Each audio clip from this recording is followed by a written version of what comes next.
मनाला सुखद वाटणाऱ्या गोष्टीचा एकदा काव्य जडला की ते सुख केव्हा मिळेल अशी उत्सुकता निर्माण होते. पण आम्हा प्राण्यांचं दुर्दैव म्हणायचं असं जेव्हा वाटतं ना तेव्हा आपल्या इच्छेप्रमाणे घडेल यावर कुणी विश्वास ठेवायचा नाही. याची अनुभूती अगदी नको त्या वेळी मला अनुभवता आली. हेच हे माझं दुर्दैव समजते.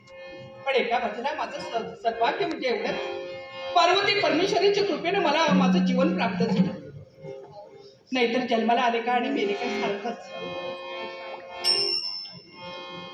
या जगात अशी विपरीत गोष्ट कधीच घडली नसावी. घडेल यावर कुणीही विश्वास ठेवणार नाही. व ज्यांनी जन्माला घालावी लहानाची मोठी करावी त्या जन्मदात्यानं माझ्या जीवावर उठावं. माझ्या बाबांचा दोष नसावा हे मी माझं दुर्दैव समजते. पण एवढं तेव्हा समाधान नाही. पार्वती परमेश्वराच्या कृपेने मला माझं जीवन प्राप्त झालं.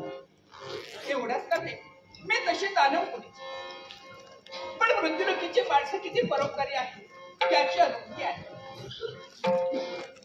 ज्याने आपल्या हृदयाशी मला स्थान दिलं, संसार सुखाचा अनुभव घेण्याची संधी प्राप्त करून दिली. त्यांनी जर आपले म्हणून माझा स्वीकार केला नसता तरी हे सुंदर जीवन संपून गेलं. एकंदर काय बाबा तुम्ही त्या सगळ्या गोष्टी विसरून गेला. पण या तुमच्या पोरीच्या मनात ती आग अजूनही दगदगते. मला अपेक्षा एवढीच होती. आई तर लहानपणीच निवर्तली. माझ्या बाबांनी माझं कन्यादान करावं, माझं मला सुख द्यावं.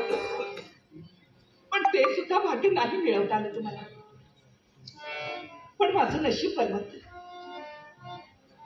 म्हणून त्या देवाच्या कृपेने मला माझं सुख मिळालं. या भरल्या संसाराजवळ पाहिलं डोळ्याचं पारणं फिरलं. आता पुढचं जीवन प्राप्त झालं नाही तरी चालेल. पण या जन्मी मला माझं संसाराचं सुख परमेश्वर तुम्हाला भरभरून दिलंय रे, भरभरून दिलाय. आणखी मी तुझ्याजवळ कोणती अपेक्षा धरू नाही. कोणतीही अपेक्षा धरू शकतो. कारण या जन्मी माझी इच्छा पूर्ण केलीस ना या जीवनाचं सार्थक आहे. म्हणूनच म्हणते संसारी मन रमले संसारी